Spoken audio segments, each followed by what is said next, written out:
Some are doing $20 million a year, and they're at break even or they're still losing money. Like, clearly revenue is not the problem.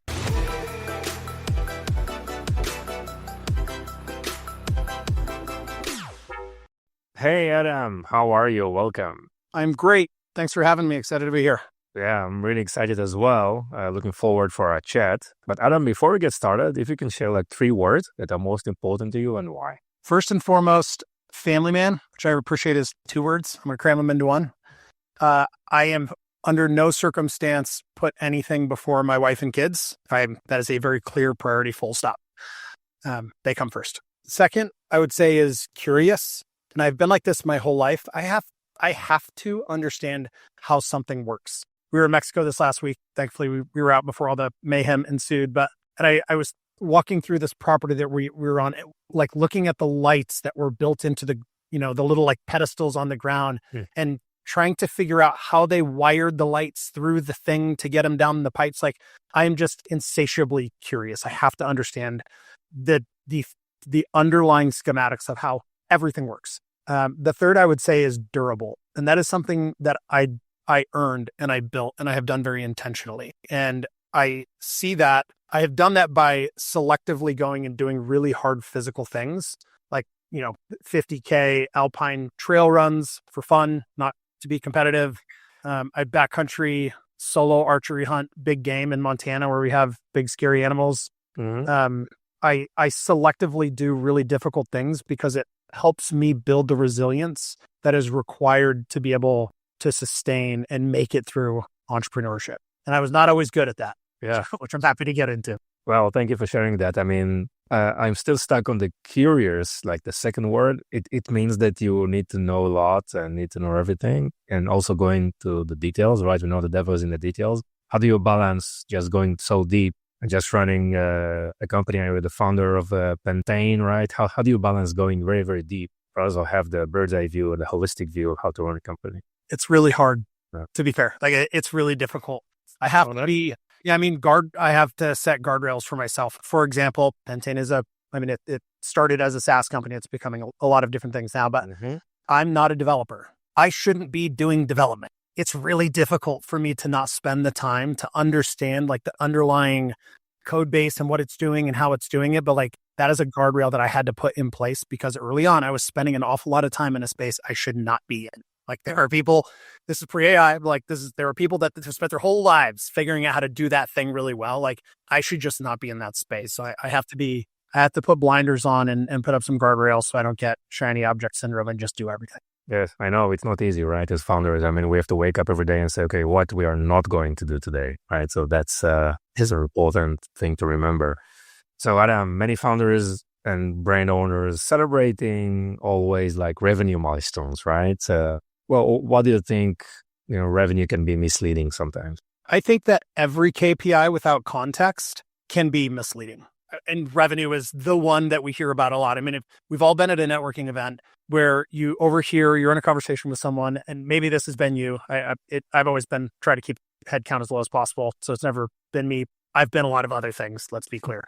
Where you hear somebody, say like, how's the business going? It's like, great, we just hired 7 new people. Like, on what planet is that a metric for success? And revenue hides so much. I mean, you can be running, I know some of them. Like, we have companies that come into Pentane that are doing $2 million a year. Some are doing $20 million a year, and they're at break even or they're still losing money. Like, clearly revenue is not the problem. See, I mean, the context is so critically important. You can walk into a room and say, we made $1 million in net profit this year. It's like, that's incredible. How much revenue did you do? $7 billion.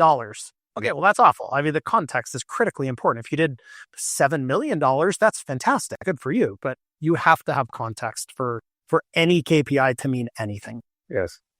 Explain, profitability versus, let's say, contribution margin, right? Can you break down why it matters more than top line revenues? Yeah, it's a big question, and I will try to not spend the entire podcast talking about it. It's okay. Contribution, I will explain, if it's okay, I will explain what contribution margin means. Because it's one of those words, and I have witnessed this with my own eyes dozens of times. You say the word contribution margin or contribution profit to an early stage operator that doesn't know what it means, and they literally black out for 20 seconds. Like, everything that follows after that, it's a scary word and it goes in and out. So when you make $1, when your business makes a dollar. There's cost associated to making that dollar. There's the cost of goods sold, the shipping, if you're in an e-commerce business, the shipping and fulfillment to the customer, the credit card fees, the Amazon fees, the Shopify fees, like all the stuff. Well, that number adds up. Let's say it's 50 cents of that dollar goes to that. It's called a variable expense. These are sales related expenses. What's left of that dollar, that 50 cents, is your contribution margin. So to be clear, in that variable expense is also your paid advertising. So if you're at a 3.3 ROAS, you're effectively spending 30 cents per dollar on acquiring a customer. So that 50 cents now becomes 80 cents of cost. What's left, that 20 cents is your contribution profit, or 20% is the contribution margin. That's what contributes to the business. At the end of the day, your net profit, how you make net profit dollars, your net profit is equal to the contribution profit, what's left after all those sales costs, minus your fixed expenses or your operating expenses. That is like the fundamental basis for how you make money in a business. Contribution profit minus your fixed expenses equals your net profit. Mm-hmm. So in terms of, thinking about growth, right? So obviously top line revenues, but it's not just, I think we are not in an era of just, growing at any cost, right? I mean, also like investors are looking at it differently these days, and it's growth, yes, but smart growth, profitable growth. What are I think the mindsets that are required, or the specific parameters, not just top line revenue, that are important, for any brands out there, or a company, or within a growth trajectory? There's an underlying, I call this a profit pyramid, and I talk about it a lot. It's literally just a pyramid. There are three parts to it. The base of the pyramid is how your business is financially structured. It goes back to that, your variable margin. How much do you spend on sales related costs to earn $1 or $1,000 or $100,000?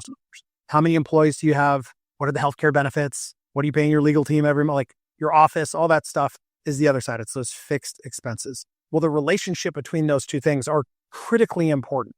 They're everything that lives in that profit pyramid above that is built on that foundation.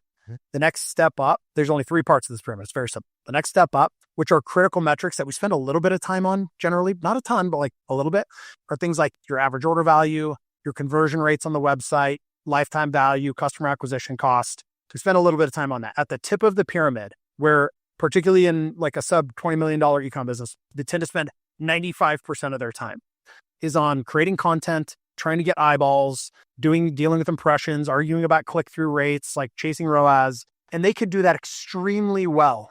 But if the financial thing at the bottom isn't set up correctly, they can still hemorrhage money. So where you need to start is, and again, like this is what Pentane is entirely built for, but I also spend a lot of time just telling you how to do it and telling you what the math is. Where you need to start is to get a clear understanding of how the business spends and makes money. Because what you spend on advertising dollars to drive profitable revenue is dependent on that information.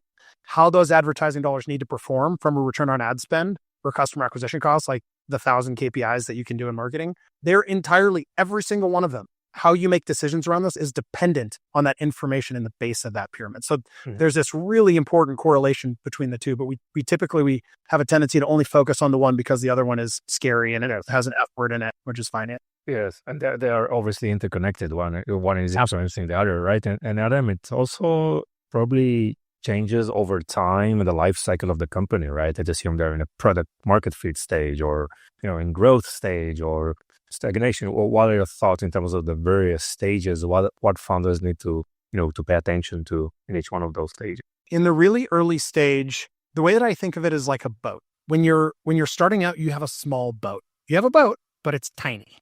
Think of fixed expenses, operating expenses, payroll, all that stuff that we pay whether or not we make $1. Think of those things as weight. I will call them dead weight because I'm not going to make people sound like that they're dead weight. All that can be a case as well. But just think of it as weight. You have a tiny boat. Your boat can't handle very much weight. Frankly, it kind of can't handle any. As your revenues grow, if they're growing profitably, key caveat, the boat grows with the revenue and it can handle more weight. So one of the things that I see really consistently early on is that in that early stage, you start to get product market fit. People start buying your product. You start to generate revenue. And the natural, I think, kind of human response has historically been, shoot, I need to hire people to help me carry on this trajectory because right now we're at 1 million and next year we're going to do 5 and I can't do that by myself. So I need to go and hire 6 people to do that. But they have no idea how the revenue and its advertising performance and all those things that live in that bottom of the pyramid, how those need to change, how they need to adjust in order to pay for those people. So like 3 months later, they've hired these people and they get a P&L and it's a disaster and they don't know why. Even though the revenue doubled, it's an absolute disaster. So in the later stages, it's an entirely different thing, because even if your margins shrink, I mean, a net profit of 10% at $1 million is $100,000. Like, that's fine.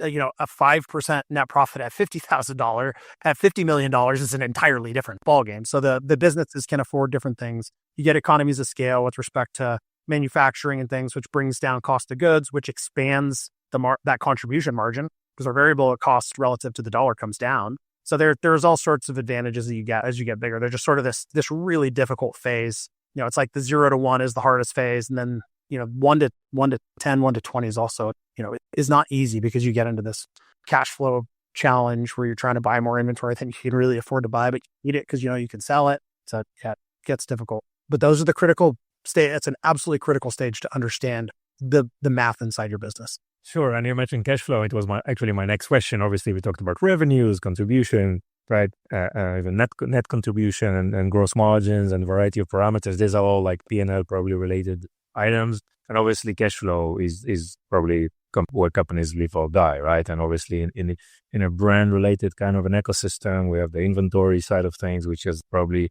net cash flow versus cash flow, right? So how do you see cash flow behaviors, right, that are typical to to brands out there, and how is it related to the various parameters that we've just spoke right now? I mean, the stage in which I can speak of this from two positions. I can speak of it from the stage in which we operate with Pentane, which is largely early stage e-commerce brands, and I can speak of it from actually having done it in my last company, which was Bottle Keeper. Yeah, which is what I built Pentane off of. They're very interrelated. In Pentane, the stage at which the companies are operating at are largely flying blind on a lot of things. And it's not their fault. They just don't know what they don't know. And cash flow is always a thing that is a challenge. Like, we're actively building things to be able to help with that. Because if Pentane is telling them changes to make in their business, all of those changes have implications on cash flow. Saying you need to take your ad spend from $10,000 a month to $20,000, and your return on ad spend needs to come down from 8 to 3, but you'll go from losing money to making money.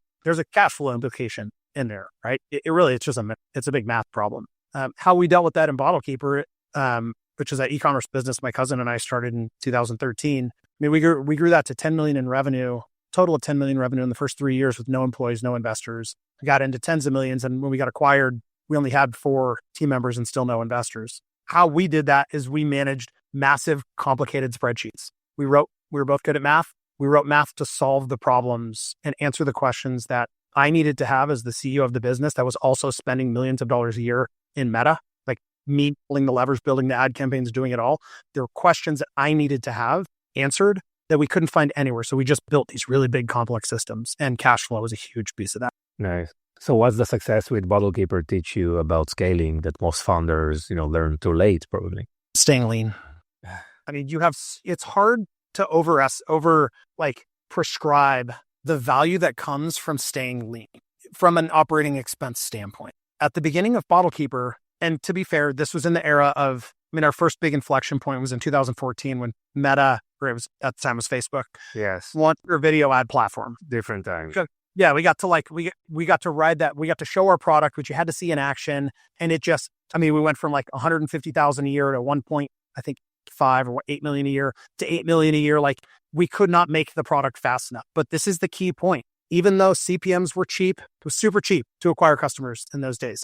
Had we been hiring people as we grew that company, every dollar that you're paying a person to do a thing, or that you're paying an office for rent, is a dollar that you don't get to reinvest back into the business. Because we had none of that, we got to reinvest 100% of the contribution profit back into the company, because we didn't pay ourselves for the first 2 years, and granted, we were in a position to do that. Sure. But still, we could have paid ourselves a little bit and been perfectly fine. And because it produced so much contribution profit, we were able to dump it back into inventory and advertising. So, you can only do that if you don't have the weight of all those expenses sitting in the company. Yeah. So that's your just stay lean, right? So it requires like deep learning. Everything is getting so complicated, right? Every niche, right? Both on marketing, on operation. So Yeah. today, that's the best strategy, just to learn as a founder of everything and do it on your own. I think that staying lean has always been the best strategy. I think that, there's a cyclical nature to the growth at all costs thing. And now people's, like brains have re-entered their bodies and they've realized that actually growing at all costs maybe isn't the best thing. But I mean, honestly, in 5 years, that'll probably be different. It'll be back. It's just a cycle. Staying lean gives you flexibility. And you just mentioned it, like complexity. You know how hard it is to manage people and teams of, I took which this conversation started with, like, I am inherently curious. I want to know how the things work. I deeply appreciate that not everybody is like it. So my prescriptive advice isn't that you should never hire a person ever, or that you need to learn how to do every single thing within your company. I think that is a smart way to do it, because then when you go to hire the person to do that role, you know how to run the role. So you know how to hire the person and manage them. But staying as lean as you possibly can opens up so many doors. It makes things so much less complex. Mm-hmm. And just know that if you're going to add expenses, not telling you not to do it, these are decisions that you as business operators get to make.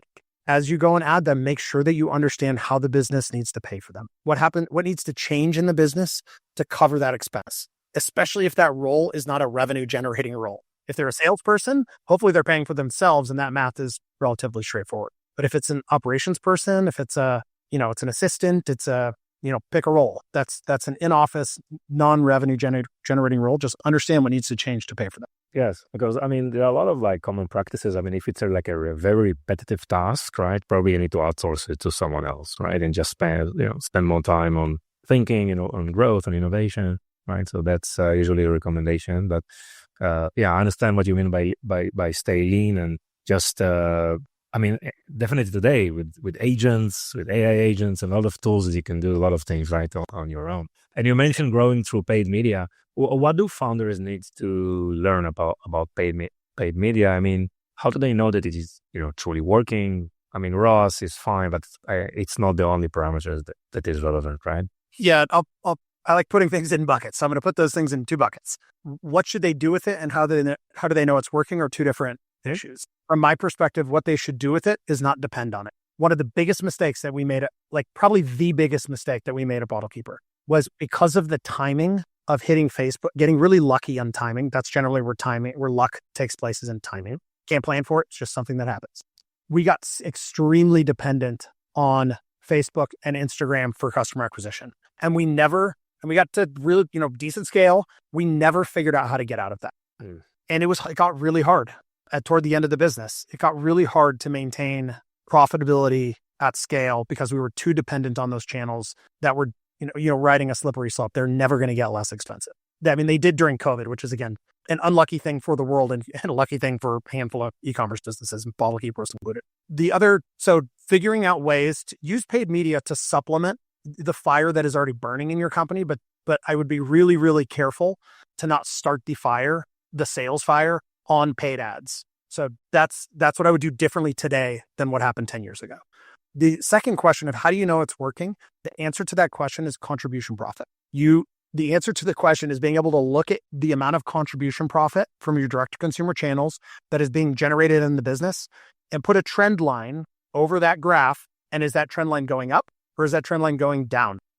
If the trend line is going up, the answer to the question, is it working, is yes. Whatever new ad campaign, new price increase, new discount, new free shipping, new marketing agency, whatever it is, the answer to the question, is that working, is in that trend line over the course of, let's say, a month. If it's going down, it is not working. The amount of contribution profit being made in the business is decreasing, which means you are effectively working on borrowed time.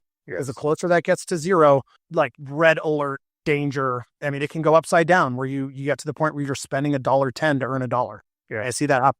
But you need to know that that's happening while it's happening. So the answer is contribution profit. Great. So if you identify this negative trend, what's the next step usually? A deep dive, and you got to figure out what's going on. There's, Figure out. Is it a marketing performance issue? Is it a pricing issue? Is it a margin issue? If you're operating a business, let's just do like some simple math here. If you're operating a business and not included advertising spend, so let's put that in its own bucket, which is important. And your variable margin is 70%. So like your cost of goods, your gross margins, 45%, then you have 15% shipping and fulfillment, and you have 3% credit card, like all those things, they add up to 70%.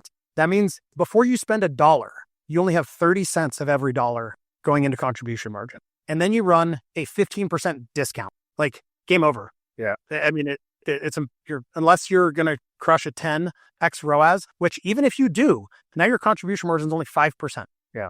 Like they're just disastrous. So it could be that, we saw companies with all the tariff mayhem going on, take on tariffs and not adjust their prices. And that's, you increase the price of the cost of the product by 20% and you don't adjust the revenue that's being driven from it. I mean, that is a massive adjustment to that margin that, is, you can't get out from under. It's just a matter of time. You can't really get out from under that. So what operationally on the back end side of things, what changes founders should look for, to unlock more profitability or more, room for efficiency on the operation side of the business? One drives the other. I mean, efficiency drives profitability. And you mentioned this a few minutes ago. We're in a world of agents. I mean, if you haven't been following along, OpenClaw came out a couple of weeks ago, and honestly, if you've looked at a computer or a cell phone in the last couple of weeks, you've seen this or heard of it. I mean, it's a game. It's an entirely game-changing first step in a big technology that allows a non-technical operator. Granted, it's a little bit hard to set up. That will change in like a month. That'll be a solved problem. Mm-hmm.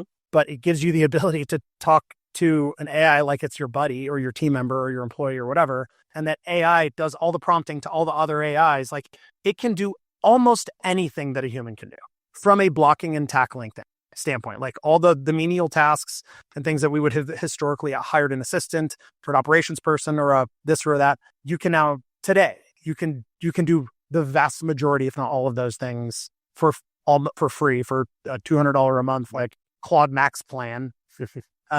And the thing will work 24/7 and it will run under other agents and it's insane. It's absolutely insane. So, I mean, that is ultimate efficiency.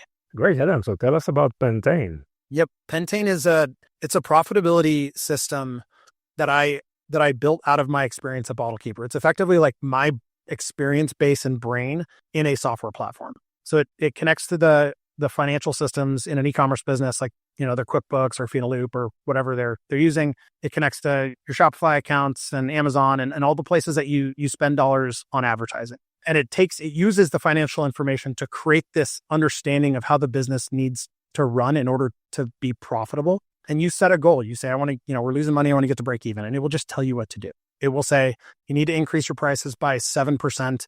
Your conversion rate, if you do that, can drop from 2.1 to 1.8, and it's a net positive change. You need to increase your ad budget. If you increase it by 110%, you'll meet your goal at a 3.2 return on ad spend. The last 30 days, it was a 7.8, so that's a reasonable drop. And then in the next phase of that, which is coming out here very soon, probably by the time this podcast airs, is just being able to straight talk to your data, and literally, it will tell you in a beautiful British accent. It will tell you exactly what I would tell you to do based on exactly what's happening inside your business. You should cut this. Look at this P&L line item. Your margins are tight. Consider increasing your cost of goods. Here's a partner that we have that can help add 3% margin by doing X, Y, or Z. I mean, it's very, very, very prescriptive. Interesting. So how it works? I mean, you are connected to the Shopify. You can companies can import their COGS, CSVs or whatever, and just you have all the data, from all the various sales channels that companies are operating. So you can have analysis of even sales channels by themselves. I mean, how deep do you go to this kind of analysis? Yeah, it's all API connections. So you just you click 7 buttons and it connects your QuickBooks and pulls what it needs. You answer some questions. Connects your Shopify, your Meta, TikTok, Google, all the things. But again, like the critical piece is that financial basis. It takes the information that it needs and it builds the base of that pyramid, the base of the profit pyramid. It builds that using math, not AI. This is a math-based logic system, which is critically important. And then it pulls in the data from your Shopify and your Amazon ads and all the places where you're spending and earning money. And it overlays that data on top of that really important financial structure. And then and this is what everything does not do. All the other systems out there today, none of them are combining the the finance and the marketing, which is really important because again, that's like the name of the game is the combination of those two. But they're not giving you the answers. They're just giving you data and expecting you to figure it out. And that's not helpful. Yeah. So it's very, very guiding. I mean, literally, we have a part of the system that's called a guidance system. Yeah. Where you can go in and make a bunch of changes and see exactly what the impact is on the business before you go and do it. And this is what is actually required. It's kind of a result-driven platform, right? Because we are overwhelmed with all the data and dashboards and insights. So we don't know what questions to ask to improve something, right? It's getting so complicated. And that's a really important point. I mean, we don't need more dashboards, to be really clear. And the stage at which our clients are operating in that sort of sub 20 million revenue, they don't generally know the questions to ask. They're not dumb, like they're fantastically intelligent, motivated, aggressive, like grinder entrepreneurs. Like they are it. They are what it is about. They just don't have the experience. So Adam, who is your ideal customer profile? Shopify brands, 1 million to 15 or so. We have some that come on when they're like, we've had a couple come on that are brand new, like pre-revenue. And that works because they get that financial foundation at the very beginning. I think it's kind of brilliant. Nice. And then we have some that skew a little bit higher than that are just running lean teams that are, it's 7 people running a $22 million e-com brand, which is exceptional. And they don't, they're tired of trying to get the answers to the questions they have through 7 different platforms, which is what they have right now. It's like they pull a little thing from over here and they get a little thing from over here. And then their analytics are garbage because GA4 is disgusting. So they kind of maybe look at that, but they're not a data analyst, so they don't really understand it. It's so disparate at this point. They just want to get the answers. They just kind of want to be told what to do. Yes. So I think the value is definitely clear. What are some of the probably objections that you hear to give you an opportunity just to answer those objections and, for your marketing as well?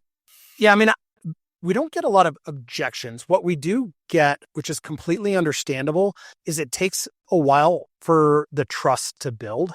And I understand that because I have been in their position. Like I have not run their company, and every company is a little bit different, but I've run one that is very, very similar. Mm-hmm. And you get so burned out from being sold SaaS products. Everywhere you go, you're just getting crushed and hammered with the new fancy SaaS product, the new triple whale, the new this or the that. And they never do what you think they're going to do. So it can take a little bit of time. So our sales cycle, and to be fair, right now, you can't just like click buy and onboard yourself. We will grow to that. But right now you meet with me, we go through it together. I want to understand what the problems are. So it's a very personal experience today. But our sales cycle, it's like they either close immediately and we onboard tomorrow or next week, or they really have to go through like 6 months more of pain. Yeah. And get through Black Friday, Cyber Monday and think they crushed it because they doubled their revenue. And then they get their P&L in January and realize they actually made less money on lower revenue the year before because their discount strategy didn't work and they didn't know it. So that was actually a big thing. January was great for us because we had a bunch of companies that we had talked to, in the last half of the year, and G4 did not work the way that they thought it was going to. Sure. And they didn't know it until after the fact, which is just not a great way to operate. Yeah. Oh, it makes a lot of sense. And how the engagement works, I mean, it's kind of a subscription or different packages. Yeah, the underlying product is a subscription model, and it's inexpensive. It's $199 a month. I did that very intentionally. The goal is I want to be able to help that company that's pre-revenue or that's doing $100,000 a year out of their kitchen. And I want to be able to help as many of those early stage e-com brands as possible without adding a bunch of expense to their tech stack. There's other ways for us to make revenue through partnerships and things like that. So we have some other offerings. I mean, at this point, we're helping some companies with some of their accounting issues. If a company at that super early stage, they're just using a stock QuickBooks account and they have like a kind of bookkeeper that looks at it twice a year, their P&L is a disaster. And again, it's not their fault. They don't know how to use the system. They didn't start a business so they could get really good at QuickBooks. So they don't pay attention to it. So we have some services to help them rebuild a proper P&L for an e-commerce business.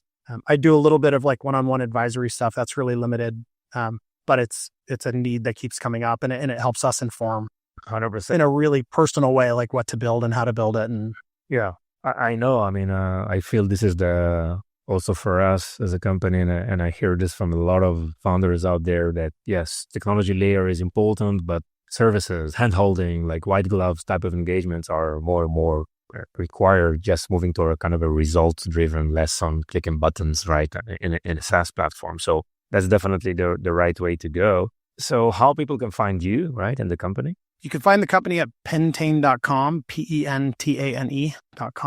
And you can find me largely on LinkedIn. I'm doing some more social stuff, which I absolutely hate doing. So I'm getting a lot of help with that because it's not where I enjoy spending time, but we're doing it because it's important. We did just recently launch a profit masterclass that's free.